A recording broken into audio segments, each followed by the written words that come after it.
오늘 우리에게 주신 하나님의 말씀은 창세기 37장 1절부터 11절까지의 말씀입니다.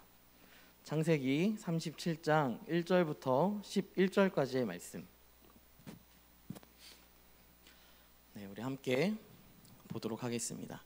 창세기 37장 1절부터 11절까지의 말씀, 구약 성경 56페이지에 나와 있습니다. 네, 우리 다 찾으신 줄 알고 함께 읽도록 하겠습니다. 1절부터 11절까지의 말씀 읽겠습니다.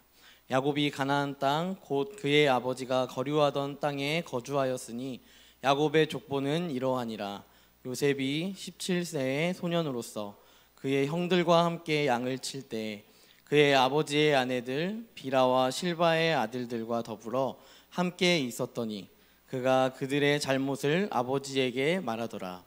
요셉은 노년에 얻은 아들이므로 이스라엘이 여러 아들들보다 그를 더 사랑하므로 그를 위하여 채색 옷을 지었더니 그의 형들이 아버지가 형들보다 그를 더 사랑함을 보고 그를 미워하여 그에게 평안하게 말할 수 없었더라. 요셉이 꿈을 꾸고 자기 형들에게 말하매 그들이 그를 더욱 미워하였더라. 요셉이 그들에게 이르되 청하건대 내가 꾼 꿈을 들으시오.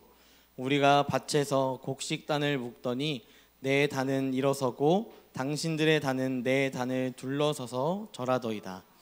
그의 형들이 그에게 이르되 내가 참으로 우리의 왕이 되겠느냐, 참으로 우리를 다스리게 되겠느냐 하고 그의 꿈과 그의 말로 말미암아 그를 더욱 미워하더니 요셉이 다시 꿈을 꾸고 그의 형들에게 말하여 이르되 내가 또 꿈을 꾼즉 해와 달과 열한 별이 내게 절하더이다 하니라. 그가 그의 꿈을 아버지와 형들에게 말하매 아버지가 그를 꾸짖고 그에게 이르되 내가 꾼 꿈이 무엇이냐, 나와 내 어머니와 내 형들이 참으로 가서 땅에 엎드려 내게 절하겠느냐. 그의 형들은 시기하되 그의 아버지는 그 말을 간직해 두었더라. 아멘.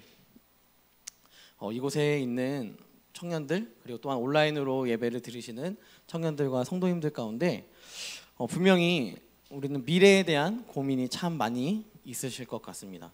아마 우리는 계속해서 고민을 하고 있어요. 내가 어떻게 살아가야 할 것인가, 또 어떤 직장을 갖고 또 어떤 집에서 살아가고 어떤 가정을 꾸리며 살아갈 것인가, 여러 가지의 계획들을 세우고 있습니다. 그러면서 그 계획들이 잘 이루어질 수 있도록 우리는 노력합니다. 지금 노력하고 계시죠? 여러분 중에 혹시 사당오락이라는 말을 아시나요? 무슨 의미인지 혹시 아시나요? 4시간 자면 붙고 5시간 자면 떨어진다 라는 의미를 갖고 있습니다. 이 말은 대부분 이 수험생, 재수생, 그리고 공무원 시험을 준비하는 사람들, 취중생들에게 많이 표현하는 그런 이야기입니다. 1시간의 격차가 그만큼 크다? 자신이 노력한 만큼 이런 것들을 얻을 수 있다라고 생각하기 때문에 이러한 이야기를 하기도 하고 덕담 삼아 우리는 말을 하기도 합니다. 하지만 우리는 너무 잘 알고 있어요. 1시간 덜 자고 더 자고 이런 개념이 중요한 게 아니라 사실 우리가 깨어있는 그 순간에 무엇에 집중하고 있는가가 우리를 합격시킬 수도 있고 여러 가지의 방법을 우리에게 허락할 수 있다는 것입니다. 개인적으로 저는 저의 미래가 좀 궁금합니다. 그래서 지금 뭔가 타임머신이 있다면 저는 미래를 한번 보고 싶은 그런 마음이 있어요. 내가 정말 목회를 하고 있을까? 이런 부분에서부터 시작해서 목회를 병행하면서 다른 걸 하고 있을까? 혹은 내가 완전 이것과는 다른 일들을 내가 혹은 하고 있을까?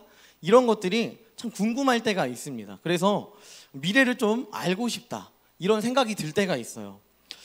또 그러면서도 이런 생각이 또 듭니다. 이 땅에서 살아가다가 언제 내가 하나님의 부르심을 받고 하나님 앞에 나아갈까? 그러니까 죽음이 언제일까를 고민하게 되는 것이죠. 그러면서 이런 생각을 많이 하면서 나의 죽음에 대한 조금 깊은 성찰을 좀 하게 되었습니다. 그러다 보니까 제 안에 드는 또 하나의 또 생각이 있었어요. 내가 언제 죽을 줄 알면 내가 너무 두려울 것 같은 거예요. 내가 언제 죽을지 너무도 딱 알아버리면 내가 사랑하는 사람들이 나로 인하여서 슬퍼하는 것을 봐야 하는 그 상황이 너무 두려움으로 갑자기 다가오기 시작하는 것입니다. 뭐 내가 사랑하는 아내, 또 부모님, 내가 천국에 갔다는 것을 너무도 당연히 알고 계시겠지만 당장 함께 뭔가 교제할 수 없고 소통할 수 없다라는 그것이, 이 부재가 굉장히 마음적으로 힘들게 하고 또 저의 마음까지도 두려움을 갖게 하는 것이죠. 혹은 내가 너무 오래 살면 내가 사랑하는 사람들을 세상 떠나보내는 그 모습들을 다 봐야 할 텐데 그 상황 가운데 내가 정말 잘 받아들일 수 있을까? 이러한 생각 또한 제 안에 들기 시작하면서 궁금하면서도 또 두려움까지도 들기 시작했습니다. 여러분, 그럼에도 불구하고요, 우리는 미래에 대해서 참 궁금해해요. 내가 언제 결혼할 수 있을까? 뭐 누구랑 할까? 어떤 기업의 신입사원으로 뭐 들어갈까? 뭐 이런 것들을 등등을 우리는 굉장히 궁금해합니다. 오늘 말씀에서 이 요셉은 자신의 꿈을 통해서 미래를 예측한 그러한 사람이었습니다. 우리가 아는 것처럼 요셉은 꿈꾸는 자였습니다. 꿈쟁이였어요. 그는 꿈을 꿨는데 그 인생 가운데 그대로 적용이 되는 그런 인생을 살아갔습니다. 그의 형제들과 자신의 아버지까지도 자신 앞에 절을 하는 그런 모습을 보았기 때문이죠. 여러분, 그런데 한번 생각해 보자고요. 요셉이 꿈을 꿨어요. 여러분, 이 상황이 그냥 좋았을까요? 이 요셉이 신나서 너무 좋아서 이 이야기를 계속하고 있고 두 번이나 꾼 꿈을 굳이 이렇게 설명하고 있을까요? 저는 이 17살이라는 이 젊은 나이의 요셉이 이 17살이면은 되게 자기에 대한 막 표출해내고 싶은 그러한 모습들이었기 때문에 어쩌면 이 요셉이 굳이 말하지 않아도 되는 자신의 꿈을 이야기했을 것이다. 혹은 어떻게 보면 참 유두리 있게, 어떻게 보면 형제들이 자기에게 뭐 절하는 그런 꿈이니까 자기 얘기만 했어도 됐잖아요. 내 단이 번쩍 일어나는 걸 내가 봤습니다. 이것까지만 얘기해서도 됐는데 왜 굳이 이러한 얘기를 했을까? 이러한 이야기를 딱 생각해 보니까 요셉의 인생이, 요셉의 삶이 어떻게 보면 야곱의 삶이 아니었을까? 라는 생각을 하게 되는 것이죠.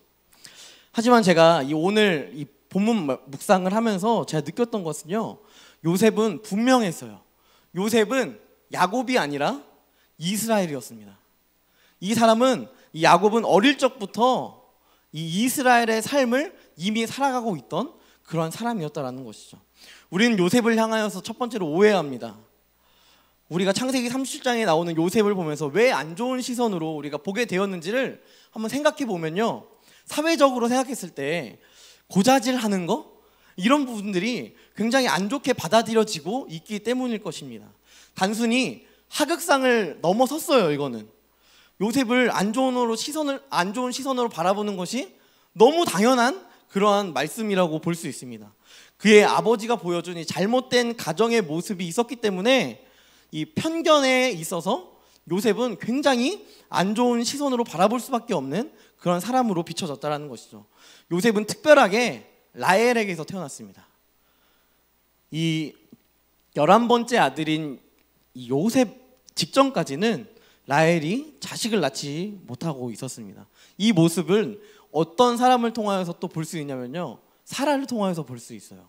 사라를 통하여서 자식을 못 갖자 이스마엘을 하갈에게서 갖게 되는 그런 모습을 통하여서 우리는 볼 수 있는데요, 이 라헬 또한 자식을 낳지 못하는 거예요. 첫 번째 아내였던 이 라헬의 언니 레아는요 12명 중에서 6명을 낳았고요, 딸도 1명 낳았습니다. 그래서 총 7명을 낳았습니다. 엄청나잖아요. 근데 같은 집안에서 태어난 언니와 동생의 그 인생이 너무 다른 거예요. 동생은 그렇게 낳고 싶은데 자녀를 잉태할 수 없는 그런 인생 가운데 살아가고 있었던 것이죠. 게다가 이 라헬보다 먼저 아기를 낳는 사람이 있었는데 그 사람이 누구였냐면 레아의 종 그리고 라헬의 종이었습니다. 종들이 먼저 자녀를 갖게 되는 거예요. 그러니까 10명이나 이미 자신이 아닌 다른 사람에게서 자녀를 얻게 되는 것이죠. 그런데 하필이면 가장 사랑하는, 이 야곱이 가장 사랑하는 라헬이 지금 자식을 못 낳고 있는 그런 상황 가운데 있었다라는 것입니다. 그러다가 결국은 요셉을 낳았고 또 라헬이 베냐민을 낳으면서 죽게 되었습니다. 그러니까 이 야곱이 그 12명의 자식 중에서도 라헬의 자녀였던 요셉이 그렇게 사랑스러운 거예요. 그렇게 이쁜 거예요. 그러니까 그냥 보면 볼수록 나 닮은 것 같아 라고 이야기하면서 너무 막 귀하게 대하고 있는 것이죠. 여러분, 근데 이 사랑이요, 그냥 단순한 사랑 이런 개념이 아니라 야곱은 요셉을 집착했어요. 여러분, 사랑은 4가지의 종류가 있다고 이야기합니다. 그리스에 보면 에로스, 스토르게, 필리아, 아가페라고 이렇게 4가지의 사랑을 주장하는데요. 에로스는 쾌락적인 사랑, 그러니까 남녀 간의 사랑을 이야기합니다. 스토르게는 혈족 간의 사랑, 자식과 부모와 자식 간의 관계, 이런 것들을 이야기하고, 또 필리아는 우정, 친구들과의 관계. 지금도 우리는 필리아의 관계가 더 중요한 관계 가운데 있는 분들도 있을 것입니다. 그리고 마지막으로 아가페의 관계는, 사랑은 우리가 너무도 잘 알고 있는 하나님이 우리에게 주시는 그 사랑, 무조건적인 사랑, 조건이 없는 그러한 사랑을 이야기하는 것이죠. 야곱은요, 요셉이 자식이니까 당연히 사랑할 의무가 있었습니다. 이것에 있어서 누구도 거부할 수 없어요. 그런데 그 의무는 요셉뿐만 아니라 10명의 형들, 그리고 막내였던 베냐민에게도 골고루 나눠줘야 하는 것이 야곱에게 있어서는 맞는 사랑의 모습이었다라는 것이죠. 그런데 굳이 요셉은 너무도 티가 나게 요셉을 집착하고 있고 또 요셉만을 사랑하고 있다는 것입니다. 오늘 본문 3절 말씀에 보니까 이렇게 나옵니다. 요셉은 노년에 얻은 아들이므로 이스라엘이 여러 아들들보다 그를 더 사랑함으로 그를 위하여 채색옷을 지었더니, 그럼 채색옷을 입혔대요. 더 사랑할 뿐만 아니라 특별한 옷을 지어서 그에게 입혔다라고 이야기합니다. 여러분, 입은 옷만 봐서도 이미 이 사랑은 차이가 있었다라는 것을 우리는 볼 수가 있는 거예요. 채색옷은 굉장히 다양한 해석이 있습니다. 뭐 이렇게 제 옷처럼 색깔별로 막 알록달록한 그런 옷이라고 해석하는 사람도 있고요. 어떤 사람은 소매가 긴 옷, 그것이 채색 옷이다 라고 이야기하는 사람들도 있습니다. 우리가 당장 이 채색 옷이 어떠한 옷인지를 증명해내는 것은 그렇게 중요한 것이 아니지만, 형제들과 다른 옷을 입었다라는 것은 지금 이 말씀 가운데 굉장히 중요한 포커스가 되는 것이죠. 미움 받을 수밖에 없게 만든 거예요, 야곱이. 여러분, 그런 상황 속에서 눈치도 없이 이 요셉은 형들이 잘못한 것을 계속해서 아버지에게 가서 이야기하고 있다는 것입니다. 불난데 기름 붓고 있는 거예요. 여러분, 이런 모습을 보면서 우리는 이렇게 생각할 수 있어요. 요셉 관종인가? 얘 진짜 이상한 애네? 좀 이런 생각을 가질 수 있습니다. 그러면서 우리가 요셉을 오해하는 거죠. 요셉 생각보다 되게 질이 나쁜 애다, 같이 가까이 하면 안 되겠다 라는 생각을 우리는 할 수 있습니다. 하지만 12명의 이 형제들 사이에서 요셉이 갖고 있는 역할을 우리가 한번 생각해 볼 필요가 있다는 것입니다. 여러분, 요셉은요, 이 옷이 다르다는 그 이유만으로 욕먹었지만, 이 채색 옷에 특별한 이유, 채색 옷을 입히는 특별한 이유 중에 하나는 장자권, 그리고 또 한 가지는 청지기의 역할을 감당해야 하는 사람에게 이 채색 옷을 입혔습니다. 왜냐하면 야곱이 야곱의 자식들뿐만 아니라 그의 종들까지도 다 책임져야 하는 인생이었다는 것을 알고 있었기 때문에, 그의 자식이었던 후계자도 그 모든 종들과 양식들을 다 책임져야 하는 그러한 사람이었기 때문입니다. 그래서 청지기의 역할을 감당했어야 했습니다. 여러분, 4절 말씀을 보니까 형들이 요셉에게만 편안하게 말할 수 없었다 이렇게 말하고 있습니다. 여러분, 이 말을요, 반대로 생각하면 어떤 의미가 될까요? 요셉 외에 모든 형제들이 아버지가 알면 혼이 날 수밖에 없는 잘못된 생활, 범죄를 하고 있었다라는 것을, 이것을 통하여서 우리는 알 수 있는 거예요. 단순히 고자질하고 있는 것이 아니라 요셉이 자신의 형들이 아브라함의 하나님, 이삭의 하나님, 야곱의 하나님, 그 하나님을 믿으면서 살아갈 수 있도록 하는 사람이 누구였냐면 바로 요셉이었고, 그가 이 가문의 이정표가 되는 사람이었다라는 것입니다. 여러분, 우리가 잘 알고 성경을 잘 보시면 아시겠지만 요셉 이 말씀이 나오기 직전에 계속해서 뭐 족보가 나와요. 자꾸 자손이 나오고 이런 부분이 나오는데, 이 스토리적으로 봤을 때 마지막으로 걸치는 스토리가 무엇이냐면 바로 첫 번째 형이었던 르우벤이요, 빌하를 이제 아버지의 첩을 이제 잠자리를 갖는 그런 사건이 등장하게 됩니다. 그 이후에 아무 얘기가 없어요. 그냥 족보가 갑자기 나와요. 그러더니 이 내용이 나옵니다. 그만큼 르우벤이라는 이 첫째가 범죄한 그 범죄의 영역만큼 모든 그 동생들은 보고 이 정도 죄는 지어도 되는구나라고 분명히 생각했을 거예요. 그런데 요셉이 자꾸 아버지한테 이야기하죠. 아빠, 저 형이 자꾸 범죄하고 있어. 저 형이 자꾸 죄 짓고 있어. 이렇게 이야기하고 있다는 것이죠. 여러분, 저희는 아마도 이러한 사람이 주변에 있다면 굉장히 좀 피곤할 거예요. 또 누군가 나에게 내가 범죄하고 있는데 내가 사랑하는 사람에게 그 내용을 이야기한다면 그 사람과 아마 관계를 끊어버리고 싶을 것입니다. 하지만 저는 이 말씀을 통하여 생각해 볼 수 있는 것은요, 이 이야기를 하는 자체가 악한 의도를 가지고 있는 그러한 사람이라면 충분히 악하다라고 표현할 수 있겠지만, 이런 사람이 있음에, 이 요셉이 있음에 이 가문은 감사해야 했다라는 것입니다. 그 사람으로 인하여서 이 범죄하고 있는 형들이 다시 여호와께 돌아갈 수 있기 때문입니다. 여러분, 우리가 그 사람으로 인해 하나님의 사랑을 다시 기억하며 돌이킬 수 있는 것입니다. 여러분, 우리는 이런 상황을 경험하고 싶지 않을 수도 있습니다. 하지만 그 상황을 통하여서 우리가 여호와께 다시 돌아갈 수만 있다면 그 사람을 탓하는 것이 아니라 이것은 어떻게 보면 감사의 제목이 되는 것이죠. 제 주변 가운데, 나의 주변 가운데 내가 연약하여서 넘어지는 그 부분들을 잘 캐치하고 다시 넘어지지 않도록 이야기해주는 사람이 있다는 것이 저희 기독교 신앙 안에서 살아가고 있는 우리에게는 어떻게 보면 굉장히 필요한 존재이고 필요한 사람이다라는 것입니다.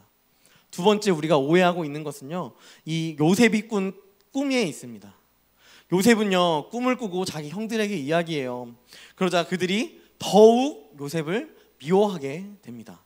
여러분, 이 미워했다라는 게요, 기본적으로 너 싫어, 너 미워, 이 정도의 미움이 아니라 증오의 개념이에요. 증오. 그러니까 쟤 어떻게 하면은 내가 어떻게 인생 말아먹게 해야겠다, 이런 마음까지 먹을 정도로 증오, 이게 막 속된 말로 죽여버리겠다, 막 이런 의지를 갖는 그러한 단어를 지금 증오라는 단어로 지금 사용하고 있다는 것입니다. 여러분, 동생인데 죽이고 싶대요. 내 눈앞에서 막 사라졌으면 좋겠다. 네 어떻게 얼마나 인생 잘 되는지 한번 내가 지켜보겠다. 이러한 마음이 들게 되는 것이죠. 여러분, 실제로 요셉을 판 장본인이 누구입니까? 형들이잖아요. 형들의 증오를 샀던 이 첫 번째 꿈은 이렇습니다. 꿈속에서 밭에 곡식이 묶여 있는데요, 요셉의 단이 쫙 올라옵니다. 그리고 형들은 그 단을 둘러싸서 절을 하고 있습니다. 여러분, 솔직히 여러분이 형이라면 여러분은 어떨까요? 여자 동생이었으면 모르겠어요.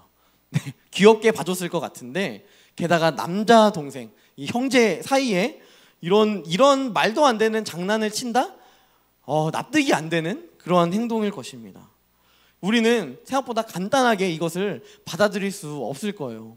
꿈을 꾸었을 때 아주 간단하게 자기 상황만, 제 단이 일어서는 것을 제가 봤어요 라고 말했다면 괜찮았을 텐데, 진짜 새파랗게 어린 이 동생이, 이 11번째 아들이 지금 이런 이야기를 하면서 자기 형들이 자신한테 절을 한다라는 이야기를 들었을 때 아마 이 형들의 마음 가운데는 피가 막 거꾸로 솟는 것 같은 그런 막 화남을 느꼈을 것입니다. 여러분, 이 감정이 어떠한 감정이냐면 바로 에서가 야곱에게서 느낀 감정과 동일한 느낌입니다. 저 자식 내가 아빠 없으면 죽여버릴 거야. 그럼 이런 감정이 형들에게도 똑같이, 야곱에게는 에서밖에 없었지만요, 요셉에게는 10명의 형들이 다 그 마음을 갖고 있었다고요. 쟤 어떻게 해서 내가 죽여버리겠다.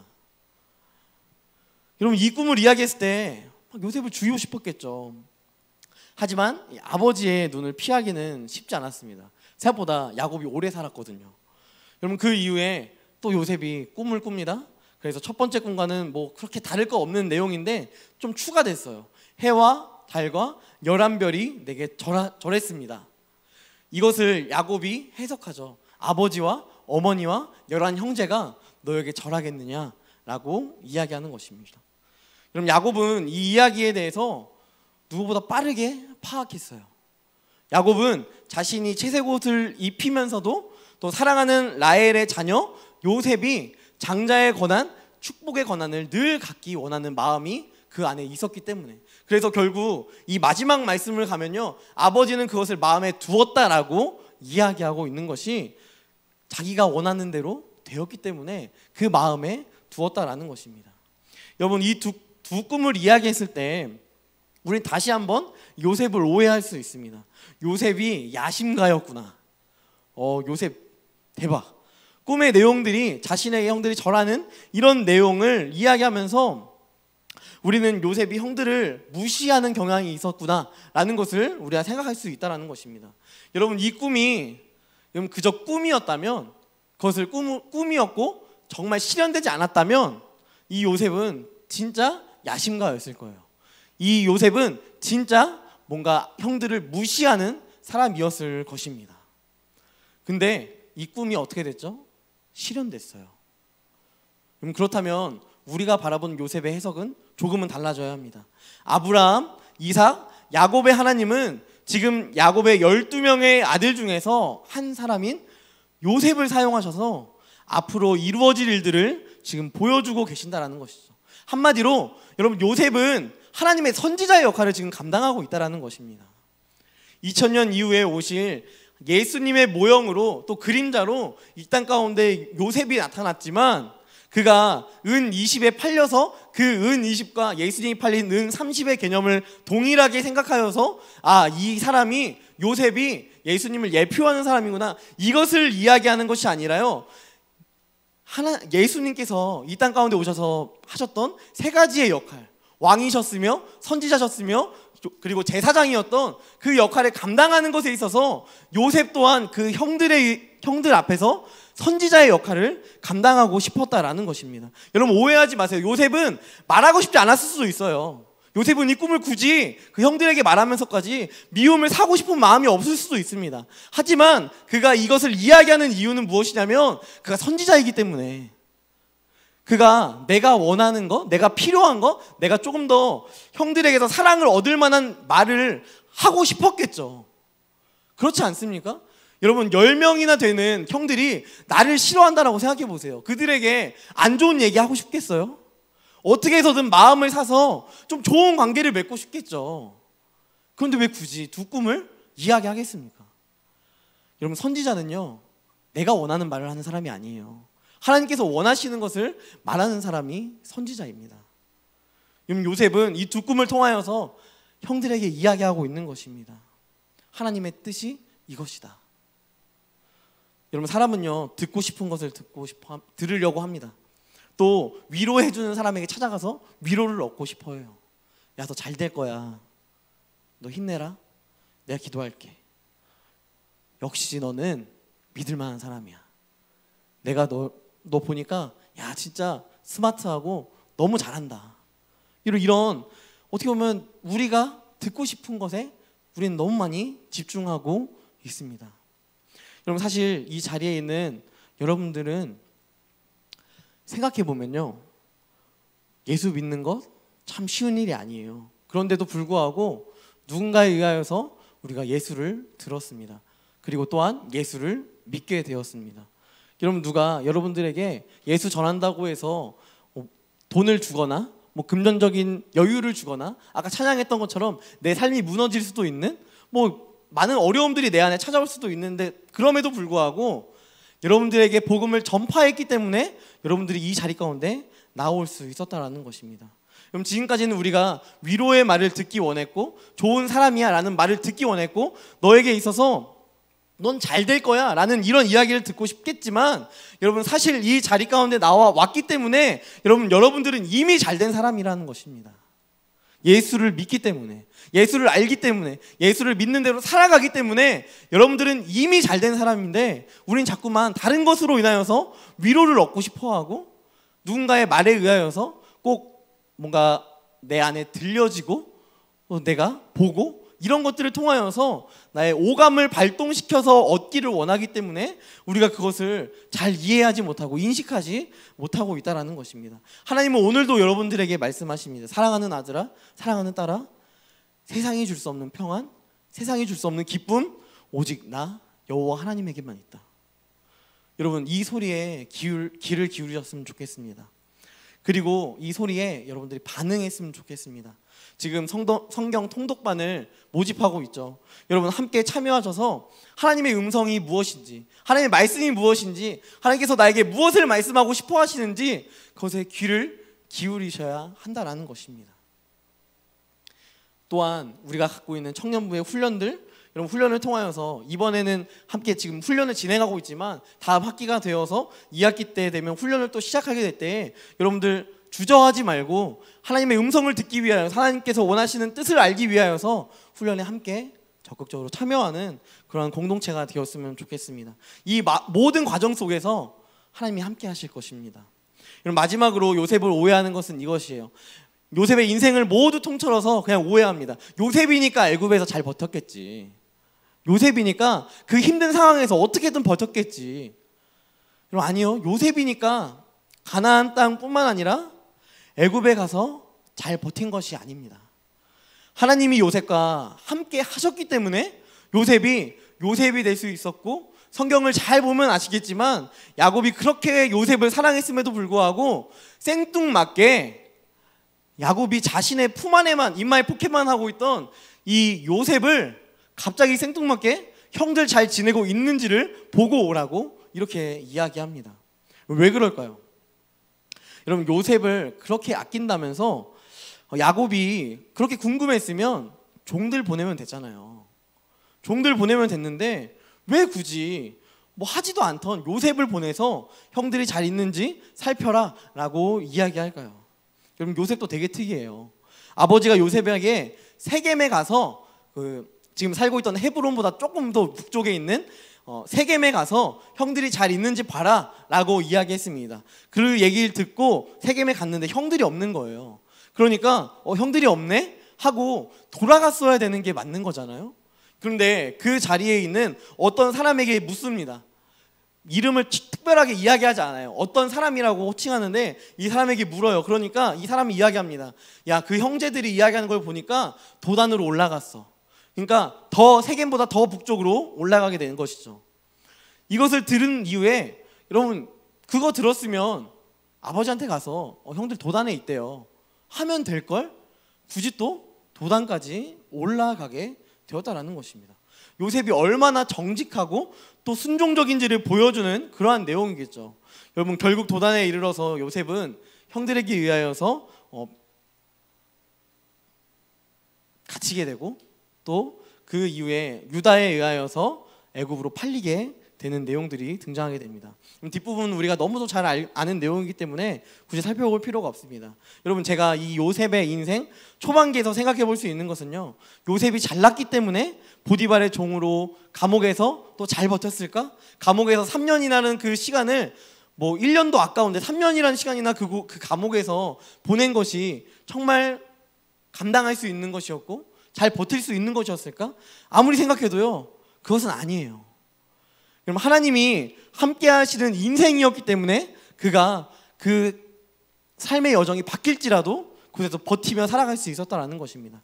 요셉을 애굽으로 인도하신 분이 하나님이시기 때문에.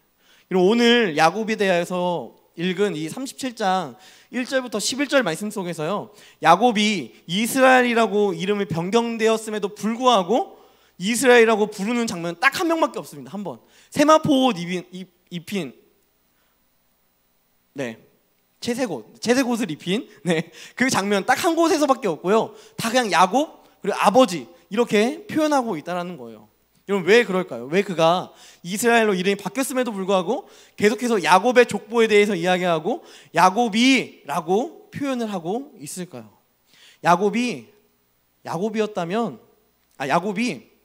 그저 야곱의 삶을 지금도 살아가고 있기 때문에 야곱이라고 칭할 수밖에 없었다라는 것입니다. 하지만 요셉이 팔려가는 시초가 되는 그 심부름을 시키는 과정 속에서는요, 정말 재미있게 12절부터는 야곱이 아니라 이스라엘이라고 이름을 붙여서 지금 이야기를 하고 있습니다. 야곱으로서는요, 결코 요셉을 형들에게 보낼 수 없습니다.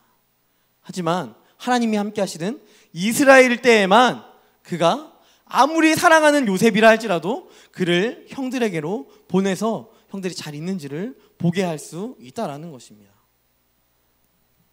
여러분 또 한 가지 생각해 볼 수 있는 것은요, 세겜에 올라갔을 때 여러분 그곳에 있던 사람들이 그냥 먼저 요셉을 팔았으면 어땠을까요? 혹은 그곳에 갔다가 없네 하고 돌아왔다면 이 사람의 인생은, 이 요셉의 인생은 과연 어떤 상황이 펼쳐졌을까요?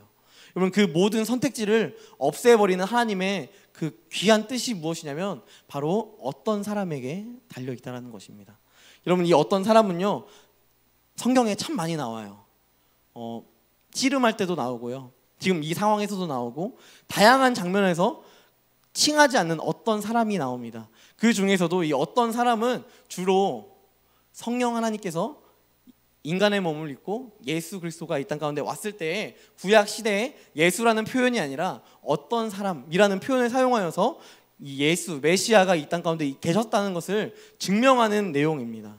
여러분 누군지 모르겠는 이 어떤 사람을 통하여서 이 요셉이 세겜뿐만 아니라 도단까지 갈 수 있었던 것은 하나님께서 그의 인생을 인도하셨기 때문에 그 도단까지 이르를 수 있었고 그의 인생이 팔리는 인생을 또한 살아갈 수 있었다라는 것입니다. 그래서 요셉은 그것을 다 경험하고 이렇게 고백합니다. 창세기 45장 7절부터 8절까지의 말씀인데요, 하나님이 큰 구원으로 당신들의 생명을 보존하고 당신들의 후손을 세상에 두시려고 나를 당신들보다 먼저 보내셨나니 그런즉 나를 이리로 보낸 이는 당신들이 아니요 하나님이시라. 하나님이 나를 바로에게 아버지로 삼으시고 그 온 집의 주로 삼으시며 애굽 온 땅의 통치자로 삼으셨나이다.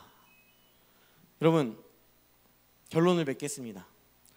우리는 참 많은 오해를 합니다. 그 중에서도 오늘 말씀 요셉을 통하여서 우리는 우리의 오해를 한번 생각해 보았습니다. 그렇다면 우리가 하고 있는 오해는 무엇일까요? 그 중에 하나 제가 뽑자면 저는 이 예배가 아닐까 생각이 듭니다. 이 예배, 3부 예배.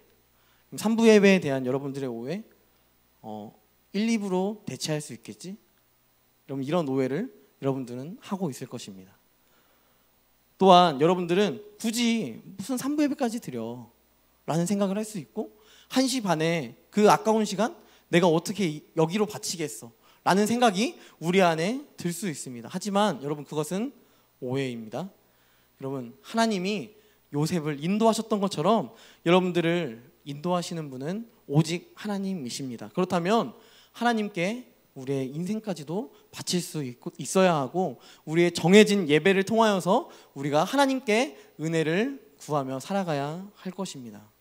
여러분 요셉이었기 때문에 가능한 인생이 아니라 하나님이 함께 하셨기 때문에 요셉의 인생도 요셉의 인생이 될 수 있었던 것처럼 우리의 청년의 때에 청년의 인생은 하나님 앞에 맡기며 살아가야 하나님 앞에서 우리의 인생이 나의 온전한 인생으로 살아갈 수 있게 되는 것입니다. 여러분 내 삶은 누구에게 붙잡혀 살아가고 있습니까? 세상의 가치, 나의 버킷리스트, 권력, 돈, 여러 가지가 있을 수 있겠죠. 하지만 오늘 이 말씀을 들은 모든 성도님들, 청년들 가운데 한 가지 기억할 것, 하나님께 붙잡힌 삶이 되시길 간절히 소망합니다. 하나님이 나의 인생의 주인이 되는 삶을 살아가시는 우리 청년들, 성도님들이 되기를 간절히 소망합니다. 이 삶이 거친 세상에서 실패할 때에도 우리를 다시 일으켜내는 그러한 삶인 줄 믿습니다. 이 인생, 하나님과 동행하는 인생 살아가는 저와 모든 성도님들이 되기를 주님으로 간절히 소망합니다. 이 시간 함께 찬양하며 나아갈 텐데 하나님께서 이 요셉을 사랑하셨던 하나님께서 우리를 얼마나 사랑하시는지를 함께 입술로 고백했으면 좋겠습니다. 하나님이 날 참 사랑하시네 라는 찬양을 함께 할 텐데요, 이 찬양의 가사를 보니까 또 현실에 갇혀 세월에 묻혀 또 현실에 갇혀 잊고 살다가도 그냥 살다가도 어느 날 문득 생각해보면 하나님이 참 날 사랑하시네. 하나님이 우리를 사랑하십니다. 하나님이 우리와 함께 하십니다. 이 고백을 우리가 함께 하며 나아가겠습니다.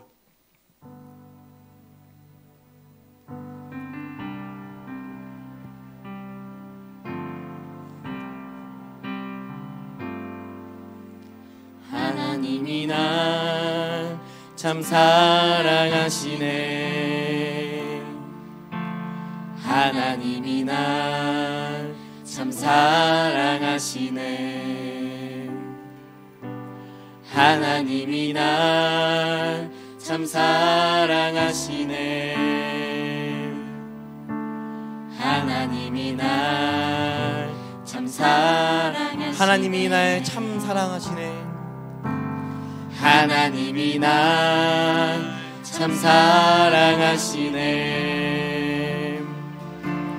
하나님이 날 참 사랑하시네. 하나님이 날 참 사랑하시네.